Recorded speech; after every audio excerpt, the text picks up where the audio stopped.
Let's prime some terrain. Hey guys, in this video I'm gonna explain how and why it is important to properly prime your terrain, especially terrain made out of foam. So sit back and relax and allow me to talk a bit about priming your terrain. So our beloved foam, it is the best material to make terrain from, at least in my opinion.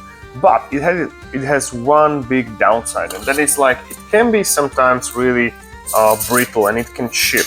And our job as terrain makers is to properly prime it. However, there is one big terrain making process or terrain making product which is absolutely out of the equation, and that is the reticlant sprays.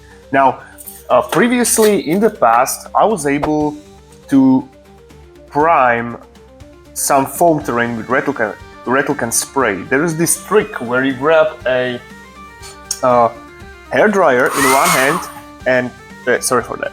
So there's this one trick where you grab a hairdryer in one hand and the reticlant spray in another, and basically what you do is literally like dance with the devil, and you are always on the edge. So you like spray your terrain from a distance, you give it like 1, 2, 3 light streaks, and then immediately start blasting it with a hairdryer and praying that the solvents will evaporate quicker than they actually start working and dissolving your terrain. However, this terrain making process is very, very risky, and after some really bad experiences, I decided to ditch this technique and went back to the drawing board. So after 10 years of terrain making experience, I can say that priming terrain with an airbrush is the best and the safest way of how to do it. However, recently I started combining it with a good old brush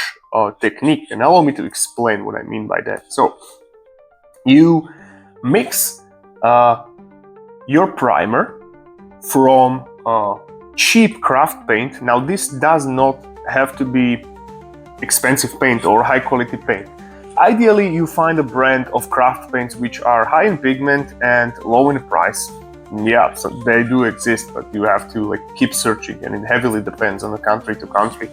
And put it in a bowl and mix it with this product. It's a gloss varnish, and it's very important to actually implement this because this is the ingredient which will make sure that the additional layer of protection is added to your terrain. So put it in the bowl, start mixing it, and then apply it on your terrain with a makeup brush. Now, the reason we are doing this is that airbrushing or priming terrain with airbrush can be quite pricey, because you're wasting a lot of color by evaporating or spraying it in the air, and a lot of particles of the color is actually disappearing in the air. So we don't want that. So that's why we are brushing it.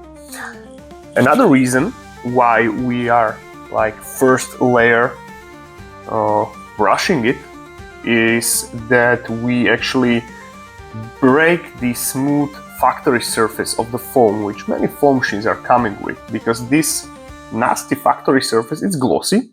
It takes texture well from the rollers or from your stone. That's one positive thing. However, it repels the color or any liquid of it. So that's why we are like putting this layer of color with a brush on it, and we are killing basically two birds with one stone. As we're brushing, now you don't need to be careful and you don't need to focus on applying color in the nooks and crannies in the terrain. We will do that later with the airbrush.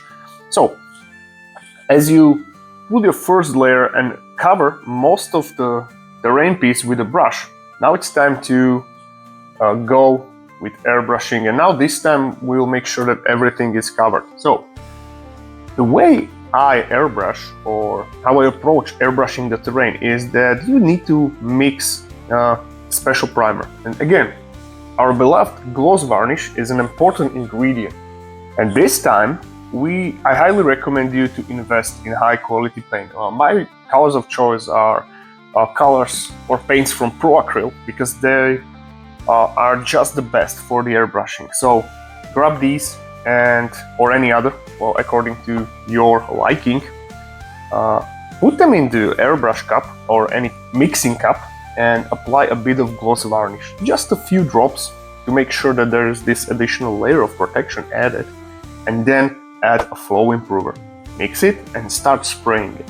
Now what I recommend is to give your terrain at least 2 full covering streaks of your airbrushing rounds, because then you will make sure that everything is nicely covered, and make sure if you have deep nooks and crannies in your terrain, such as these. Look, I applied bullet holes with a screwdriver and my cuts to the stone are really deep, so I made sure that I sprayed everything so the color is everywhere, so basically we are not having any white spots in the cracks.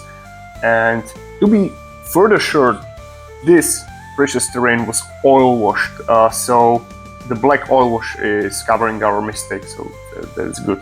And when your terrain is properly primed, it will really protect it. Now, it's adding so much protection that there is no way the color will chip from the foam. Even if I can go with a nail and scrape it on the foam, it still lasts, and that's because the gloss varnish and basically 3 layers of the colors. So guys, this is it. This is how I prime terrain, how I tackle the priming stage of terrain making, and I was happy that I could share this with you. So as usual, thank you very much for watching, and if you like this video, please make sure you like it, comment, subscribe, you know the drill, make the train rolling. I would greatly appreciate any kind of support. So see you in the next one. Bye.